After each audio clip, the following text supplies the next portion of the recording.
नमस्कार साथियों, आप सभी का स्वागत है। मैं विष्णु वशिष्ठ आपका स्वागत करता हूं।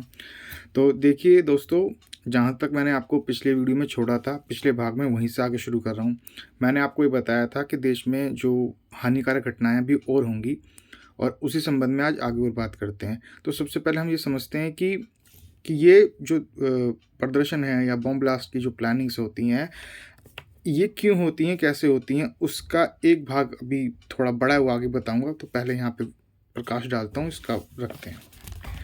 चलिए शुरू करते हैं। तो पहली बात ये होती है दोस्तों, जो मैंने रिपोर्ट बनाई है न्यूज़ डाटा एनालाइज, और फिर से वहीं पे देखते हैं। देखिए, सबसे पहले ये लोग ये चाहते हैं कि जो जनता है, जो प्रजा है, वो सरकार का, राजा का या किसी भी राज्य का विरोध करे। अब बात ये होती है कि कोई भी जो प्रजा है या जनता है, वो किसी राजा का या राज्य का, सरकार का, उसके कानून का विरोध क्यों करेगी। पहली बात, जब उनकी इच्छाएं या मांगे पूरी ना हो रही हों, कानून में कोई कमी हो, शासन प्रशासन में कोई घोटाले हों, ऐसा हो सकता है। या ऐसी व्यवस्थाएं, जो सबसे बड़ी बात है, कोई अन्य व्यक्ति उस राजा को, उसके अधिकारों को, उसके नियमों को पसंद नहीं करता और वह अब सत्ता बदलना चाहता है। तो इस सबसे बड़ी बात होती है। हम पूरे विश्व में देख रहे हैं ऐसी घटनाएं घटित हो रही हैं। उनके देश में उनके अपने मापदंड और कारण हैं। हम बात करेंगे अपने देश की। ठीक है। हमारे देश में एक लोकतांत्रिक जो साम्राज्य वो चलता है, डेमोक्रेसी है, संविधान के अनुसार देश चल रहा है। तो इस बात पे हम आगे बढ़ते हैं। अब जैसे कि मैं यहाँ आपको ये रिपोर्ट तैयार की, उसके हिसाब से बता रहा हूँ। देखिए, सबसे पहली बात यह है कि जनता को जो सरकार है उसके खिलाफ भड़काना, वो कैसे हो सकता है। वो ऐसे हो सकता है कि सरकार आपकी मांगे पूरी नहीं कर रही है, उसमें अमीरी, गरीबी, कानून के शासन प्रशासन में कमी से लेकर के जाति, धर्म, अन्य अन्य राज्यों, शहरों के अन्य अन्य मुद्दे, आर्थिक में जो विभाग हैं, चाहे वो एक देश से दूसरे देश जाने वाली प्रक्रिया, जो इम्पोर्ट एक्सपोर्ट होता है, उसकी घटनाएं हों, चाहे एजुकेशन में हो, चाहे ट्रांसपोर्ट में हो, अलग अलग विभागों में अलग अलग कड़ी से कड़ी जुड़ी होती है, जो उन सब लोगों को एक साथ एक पटल पर लेकर आती है। यह राजनीति का एक विषय होता है। जो सरकार में कुछ लोग, जब डेमोक्रेसी है, जो सरकार है, उसमें कुछ लोग सरकार के पक्ष में होते हैं और कुछ लोग सरकार के विपक्ष में होते हैं। वो दोनों लोग जो सरकार के पक्ष में होते हैं, एक धुरी, एक बॉर्डर किया जाता है कि वो सरकार के लोग उधर चले जाएं, विपक्ष वाले लोग इधर आ जाएं। फिर उन सभी को एक पटल पर लाया जाता है और उनको ये बताया जाता है कि आपको इस राज्य में, इस शहर में, इस विषय पर यह मुद्दा उठाना है। तो ठीक है। अब सबसे पहले वो मुद्दा बिल्कुल न्यायपूर्ण व्यवस्था पे होता है, शांत व्यवस्था पे होता है, उसमें कोई कमी नहीं होती है। धीरे धीरे धीरे धीरे धीरे उसको पब्लिक अट्रैक्ट होती है और वो देखती है कि हाँ जी, हमारे साथ भी ये हो रहा है और उन लोगों के साथ भी ये हो रहा है, तो वो उसका समर्थन करते हैं।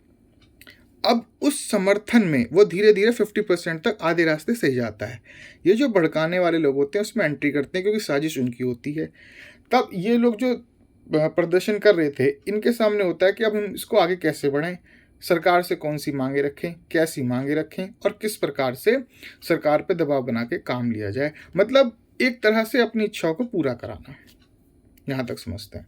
अब होता क्या है कि ये भड़काने वाले लोग गलत इच्छाएं, गलत मांगे, गलत चीजें सरकार के सामने पेश करते हैं। सरकार उनको नहीं मांगती, या ये कहते हैं कि हमको ये नहीं तो ये दो। इससे क्या होता है कि जनता सरकार के ऊपर से विश्वास और भरोसा खो बैठती है।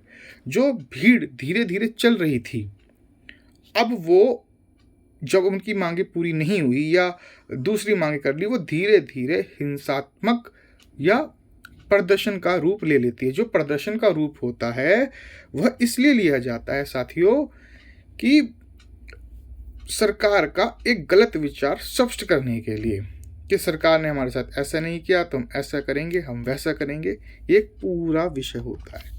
उनको पता ही नहीं चलता कि कब वो सही थे और कब धीरे धीरे धीरे धीरे वो गलत दिशा की ओर चले गए, और इस तरह से देश में एक खतरे का माहौल बन जाता है। पुलिस कहाँ तक भागेगी, क्योंकि उसके बीच में ही कुछ गलत लोग निकलते हैं और वो छिपे हुए जो लोग होते हैं वो गलत करने का, सरकार पे तोड़फोड़ करने का आरोप प्रत्यारोप लगाते हैं। इस तरह से ये एक पक्ष है देश में गलत कार्य करने का। अब दूसरा पक्ष जानते हैं।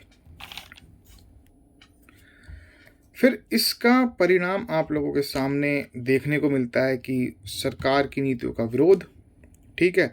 सरकार का जो दूसरा पक्ष जो आता है, वो आता है कि सरकार का गिरना, आम लोग परेशान होते हैं, वो सरकार को गालियाँ देते हैं और उसके बदले में ये लोग जो है सरकार बदल जाती है, चुनाव में परिणाम देखने को मिलते हैं।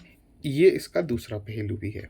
मतलब परिणाम आपके सामने होता है। ये साजिशें पहले तो विदेश की ओर से तय की जाती हैं, फिर भारत में भाग लेती हैं, भारत के द्वारा कराई जाती हैं, जो अंदर लोग काम कर रहे होते हैं। और इसमें कई तरह के लोग घुले मिले होते हैं, जो आपको पता भी नहीं चलता।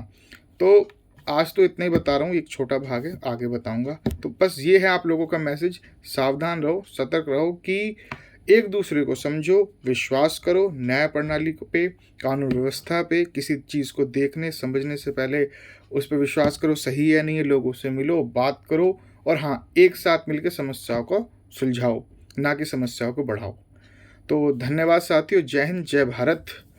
और वीडियो अच्छा लगा है तो प्लीज़ दोस्तों शेयर करो यार, प्लीज़ सब्सक्राइब कर दो, शेयर कर दो। आपकी बहुत मैं लिमिट में कर सकता हूँ, आप लोग ही कर सकते हो। धन्यवाद और आप नेक्स्ट वीडियो में नेक्स्ट टॉपिक।